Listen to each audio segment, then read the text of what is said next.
Bonsoir à tous, voici le sommaire de ce journal. À quelques jours de la rentrée académique, l'épineux problème d'orientation des bacheliers se pose avec acuité. Quelle filière choisir pour espérer décrocher un emploi au terme de ses études universitaires?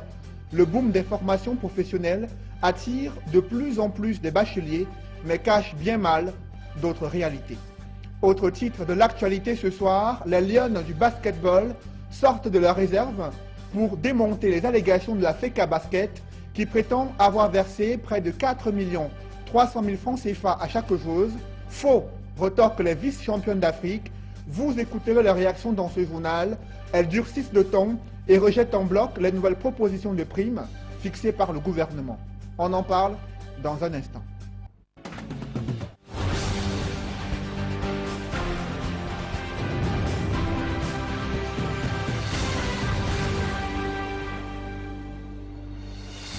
Merci de suivre cette édition complète de l'information sur Equinox Télévision.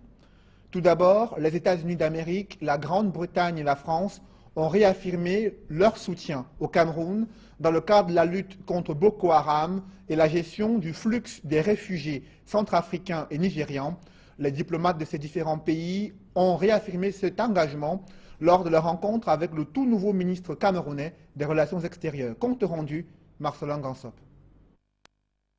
Pour sa deuxième journée de travail, le nouveau ministre des Relations extérieures a reçu un soutien de taille, celui des États-Unis, de la France et de la Grande-Bretagne, dans le cadre de la lutte contre Boko Haram. Vous savez que depuis le sommet de Paris de mai 2014, les 3 membres permanents du Conseil de sécurité travaillent étroitement ensemble aux côtés des pays de la région affectés par Boko Haram, et nous sommes venus ensemble réaffirmer la volonté de nos 3 pays de continuer à travailler aux côtés des pays de la région engagés dans cette lutte contre le terrorisme. Un appui réaffirmé par les 3 chefs de mission diplomatiques reçus pendant plus d'1 heure par le jeune Bella Bella. De poursuivre notre appui à l'action humanitaire dans l'ensemble de la région et bien sûr dans la région de l'extrême nord du Cameroun, aux réfugiés, aux déplacés et aux populations de la région de l'extrême nord qui accueillent ces réfugiés et ces déplacés. Avant le trio constitué de Christine Robichon, Michael Oza et John Brian Olé, le jeune Bella Bella a reçu le nouvel ambassadeur de Turquie au Cameroun. Usnu Murat Ülkü est venu lui présenter la copie figurée de ses lettres de créance. Le tapis rouge a également été déroulé au doyen du corps diplomatique africain, à savoir l'ambassadeur Martial Betty Maras de la République centrafricaine. Le jeune Bella Bella a bouclé sa journée marathon par une réunion avec les personnels en service dans son département ministériel. Alors qu'on observe un certain dynamisme chez les nouveaux membres du gouvernement, les populations estiment que ce réaménagement ministériel ne changera rien dans leur quotidien. Ils expriment leur déception dans ce reportage d'Oriol Tchoumi. À chacun sa petite analyse ou son commentaire sur le réaménagement ministériel du 2 octobre dernier. Je pense que c'est un bon réaménagement parce que les personnes qu'il a choisies pour la gestion des ministères mises sur pied qui déjà étaient en fonction sont des personnes qui peuvent apporter leur apport. Ça permettra de changer un peu les choses quand même. Ça permettra de changer un peu les choses. Mais ce que nous attendons, c'est de voir le concret dans le vécu quotidien. Ça, c'est très important. Le maçon ne peut être jugé qu'au pied du mur. Attendons et voir, simplement, c'est tout. D'autres s'estiment déçus. Ils pensent que le président de la République pouvait faire mieux. Ça n'a aucune importance. Les mêmes gens qu'on a changés, c'est les mêmes qu'on a panachés dans d'autres ministères. Donc ça n'a pas d'importance. Je vous assure, dans ce pays, avec ce que nous retrouvons, les vieux sangs qu'on a dans ce gouvernement, rien ne doit changer. Le remaniement du gouvernement actuel, pour moi, c'est un canular. C'est les choses du même jour. On change la veste noire par la veste bleue, on change la cravate rouge par la cravate marron. Les Camerounais devaient s'attendre à quelque chose de mieux, des hommes plus propres qui prennent aujourd'hui le règne de l'administration camerounaise. Beaucoup d'autres Camerounais se disent indifférents à ce réaménagement. Pour eux, si le chef de l'État écoutait son peuple, il lui aurait servi un véritable remaniement ministériel avec des hommes nouveaux et une réduction conséquente du nombre de postes au gouvernement. Nous sommes à quelques jours de la rentrée académique et les préinscriptions universitaires sont un véritable casse-tête pour les bacheliers. À cela s'ajoute l'épineux problème d'orientation académique et les formations professionnelles attirent de plus en plus des bacheliers. Nous y reviendrons au cours de nos prochaines éditions. Parlons à présent des infrastructures routières dans la Sanaga maritime. Plusieurs localités croupissent dans le sous-développement à cause de l'impraticabilité des routes. Les populations pointent l'indifférence des autorités locales, mais aussi les multiples navettes effectuées par des grumiers. Reportage Julingué.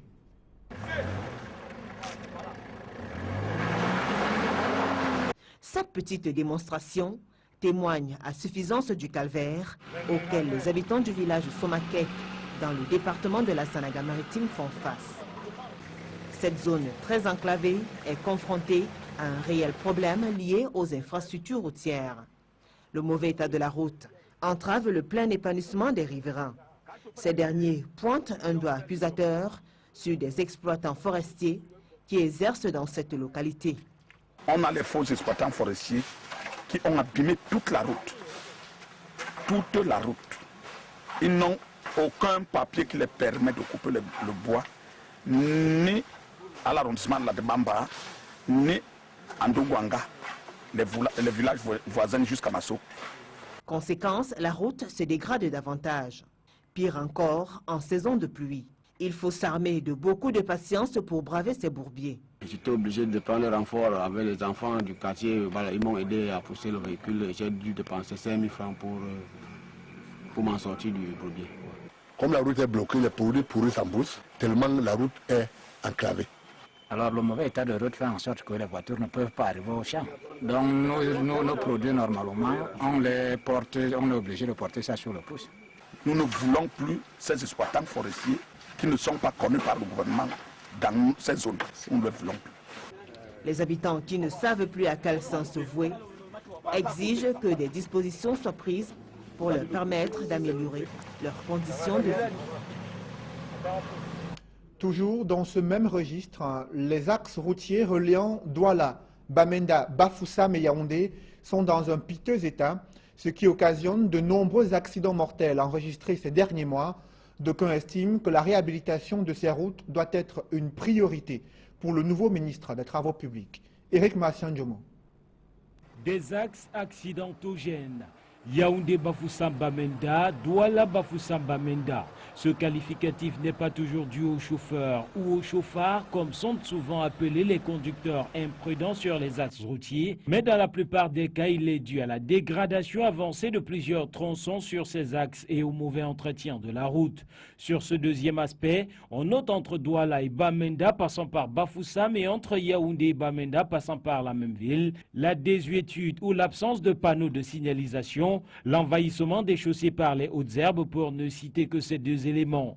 Le facteur qui crée le plus d'accidents est, à n'en point douter, les chaussées ornées de gigantesques nids de poules. Le terme semble aujourd'hui dépasser la nouvelle nomenclature populaire voulant qu'on parle de nids d'éléphants. Cette dégradation en continu, surtout sur l'axe Yaoundé-Bamenda par Bafoussam, est un phénomène qui dure depuis plusieurs années sous l'indifférence généralisée des fonctionnaires, des ministères des Travaux publics et du transport. Plusieurs personnalités ont pourtant laissé leur vie sur ces routes.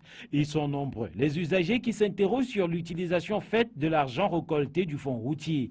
Ces axes Douala-Bamenda et Yaoundé-Bamenda par Bafoussam comptent à eux seuls 8 péages et plusieurs stations de pesage et sont empruntés au quotidien par de milliers de véhicules.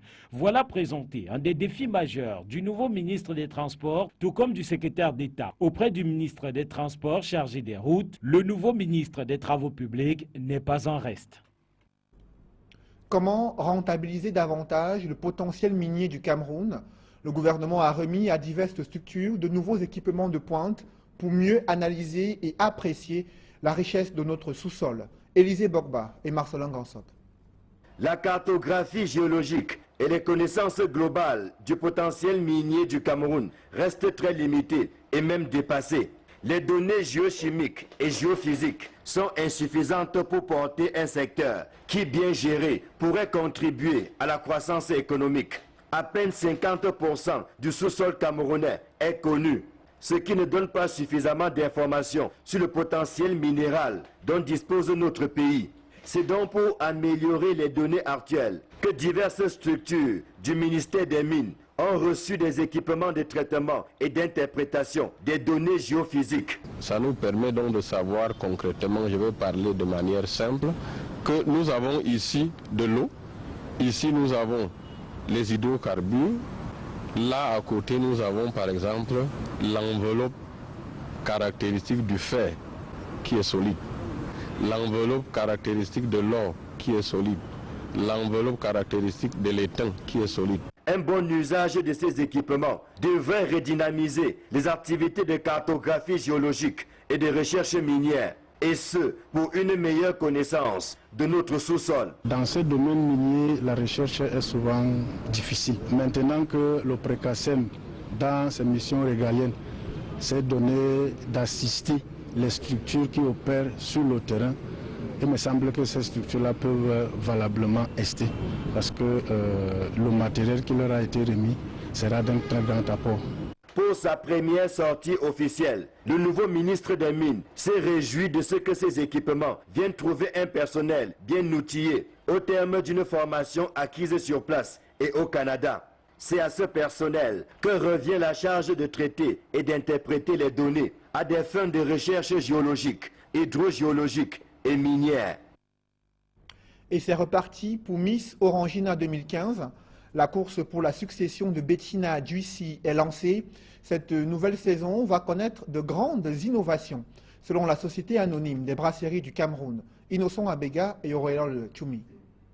C'est dans l'une des salles de conférence de la direction générale de la société anonyme des brasseries du Cameroun que les responsables de la prestigieuse marque Orangina ont annoncé le lancement de la deuxième édition de Miss Orangina 2015. La ravissante Bettina Duissi, Miss de l'édition 2014, était de la partie.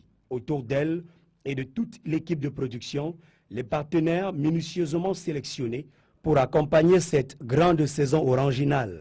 Une grosse particularité qui démontre tout le sérieux de l'organisation. La Miss Orangina 2015 va gagner 1 500 000 francs CFA, contrairement à l'année dernière où elle a gagné 1 million de francs. Miss Orangina 2015, c'est aussi le cachet des dauphines qui se trouve carrément doublé, avec 700 000 francs CFA pour la première dauphine, elle qui avait reçu 350 000 francs l'année dernière, 500 000 francs pour la deuxième dauphine, alors que la première dauphine de l'année dernière, la deuxième dauphine de l'année dernière avait gagné uniquement 250 000. Il insiste surtout sur les critères qui vont permettre aux filles de Douala, Bafoussam et Yaoundé de décrocher la prestigieuse couronne. Miss Orangina, c'est surtout une candidate, une jeune fille qui met en avant les valeurs de la marque Orangina. C'est naturellement la culture, c'est naturellement la naturalité, vous me permettez la redondance, mais c'est surtout quelqu'un qui est élégant, quelqu'un qui est chic. La Miss Orangina est quelqu'un qui doit pouvoir parler le français, parler l'anglais, ça c'est tout à fait naturel, mais surtout c'est quelqu'un qui doit faire preuve de culture de chez elle. Pour la Miss Orangina 2014, être Miss est une grande et lourde responsabilité, un grand moment de passion mais qui exige un sens élevé d'altruisme. Nous étions dans des orphelinats pour des enfants atteints de VIH-Sida, mais qui n'ont personne pour eux, sinon ceux-là qui ont bien voulu prendre soin d'eux. On a pensé aux prisonniers, ceux de la prison centrale de Youbel, qui a été approvisionné en médicaments. Une Miss, c'est original, pour préciser. Donc, je demande à toutes celles qui viendront au casting pour espérer être érigées de la marque. Rangez votre côté originalité, mettez-le de l'avant, parce que c'est ça qui va compter. Pour Roger Ducadet-Sop, le Trade Marketing Division Manager de la SABC, cette nouvelle campagne répond majestueusement d'un triptyque qui fonde le leitmotiv de cette entreprise. Notre quotidien est guidé par 3 valeurs. Ces 3 valeurs, c'est la performance, c'est la responsabilité et c'est l'intégrité. En plus des autres actions sociales mises en place par les brasseries du Cameroun, la marque Orangina vient ici renforcer cette valeur de responsabilité, celle autour de laquelle nous décelons des jeunes filles camerounaises qui mettent en avant les valeurs de la marque Orangina, et ces Miss que nous décelons sont accompagnées au quotidien et permettent aussi de glaner un certain nombre d'actions sociales dans notre territoire national. L'opportunité est ainsi donnée aux filles de 18 à 25 ans de Douala, Bafoussam et Yaoundé de se lancer à la quête de la couronne magistrale de Bettina Djuissi. L'inscription est gratuite. Facebook Orangina Cameroun. Miss Orangina 2015, viens et dévoile ton oranginabilité. À présent, une escale à l'étranger avant la page sport de ce journal. Présidentiel en Guinée-Conakry, le chef de l'État sortant, Alpha Condé, brigue un second mandat. Durant sa campagne, il mise sur son bilan énergétique pour espérer se faire réélire. On voit tout cela avec nos confrères de TV5 Monde. Chaque jour, Tanti Bintou cuit des centaines de petits gâteaux dans ses fours, quand l'électricité le permet, car le courant à Conakry se fait parfois désirer. Mais depuis quelques semaines, la lumière est moins capricieuse. Direction Caleta, à 3 heures de piste. Voici le tout nouveau barrage guinéen. Grâce à ces turbines, la puissance électrique du pays vient d'être multipliée par 2 et un pays qui voit clair est un pays qui avance. Sans l'électricité, l'Afrique ne peut pas se développer. Avec l'électricité, nous pouvons nous industrialiser. Et nous ne verrons plus nos enfants mourir dans les eaux de la Méditerranée parce qu'ils sont des espèces de l'Afrique. Le barrage a été construit au fil du fleuve, ce qui signifie des conséquences écologiques limitées. Les rives ont été reboisées, les villageois réinstallés plus haut, les maisons sont flambant neuves, mais leurs champs, eux, ont été inondés. La vie n'a pas encore repris son cours. On a perdu nos champs. Actuellement, les plantations, il n'y a pas un lieu encore pour cultiver. Vous voyez, on a perdu tout ça. Paradoxe, le village n'est pas encore électrifié, il reste à faire les connexions. Mais le chantier est vaste, car à terme, l'électricité de Caleta devrait dépasser les frontières. 30% de la production serait destinée au Sénégal. D'ici 2-3 ans, il va y avoir les lignes d'interconnexion qui vont permettre de relier, par exemple, Dakar à Abidjan, chose qui actuellement n'existe pas. Donc, dans ces nouvelles conditions, il est intéressant de développer des aménagements qui puissent fournir de l'électricité, non pas seulement pour la Guinée, pour le consommateur guinéen, mais pour les consommateurs de Gambie, du Sénégal, du Mali, etc. Le bras de fer se poursuit entre les joueuses de l'équipe nationale de basketball et les pouvoirs publics. Les vice-champions d'Afrique ont refusé les 5 millions de francs CFA proposés hier au cours des négociations avec le gouvernement. Bien plus, elles ont publié un communiqué dans lequel elles démentent avoir perçu la somme de 4 300 000 francs CFA, tel que l'a annoncé la FECA Basket. Les vice-champions d'Afrique qui restent donc campés sur leur position. Elles refusent donc les 5 millions de francs CFA proposés hier au cours des négociations avec le gouvernement. Elles ont publié un communiqué dans lequel elles démentent avoir perçu la somme de 4 300 000 francs CFA, tel que annoncé par la Fédération camerounaise de basketball. À présent, les affiches des quarts de finale de la Coupe du Cameroun. Nous sommes en football. Les 2 clubs de Ligue régionale Afamba Libi de San Mélima et Stade Renard de Melon ont hérité des adversaires de taille. Ce sont des clubs de Ligue 1. Stade Renard de Melon joue contre Botafogo. Afamba Libi San Mélima et Panthère sera face à Panthère d'Undé. Fetieu FC jouera contre Bamboutos. UMS de Loum sera face à Astre de Douala. Il faut noter que ces matchs se joueront donc dimanche prochain. À présent, cette campagne spéciale Pamplemousse qui a été lancée dans la ville de Douala, les employés de l'Union camerounaise des brasseries, UCB, et leurs clients ont profité de cette campagne pour ressortir le côté fun durant des exercices physiques. Reportage. C'est le 3 octobre 2015, dans un climat de détente et de quiétude, que la nouvelle campagne promotionnelle de Spécial Pamplemousse a été lancée. Les employés de UCB, tous en tenue de sport, ont exprimé leur finesse à travers une marche sportive dans la rue de la capitale économique du Cameroun, Douala. Avec une détermination forte, tous ont marché vers un objectif commun, celui de traduire la sensation de finesse, de fraîcheur et de rajeunissement que véhicule la boisson gazeuse Spécial Pamplemousse. Alors, vous savez, la gamme de produits spéciaux, comme vous le savez, c'est la toute première à avoir révolutionné la catégorie des boissons gazeuses au Cameroun.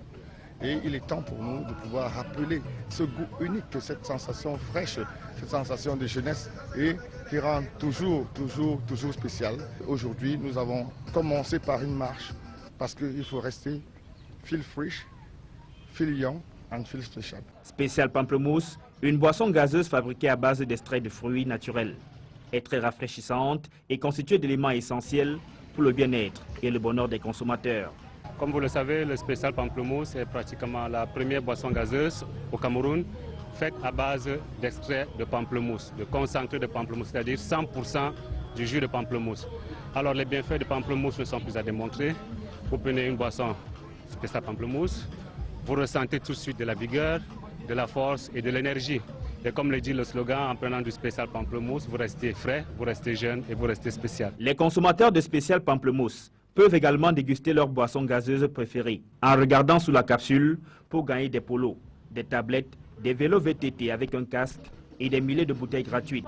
Une initiative qui récompense leur fidélité, mais qui ressort également leur côté fun, en plus des lots spéciaux qu'ils gagnent. Even though we are developing people intellectually, a human being is not balanced without the physical activity. It's a common saying that all work without play make Jack a dull boy. We are demonstrating that we are alive. That's why we are feeling fresh with our pamplemousse, and we are feeling young and we are feeling special as a matter of fact.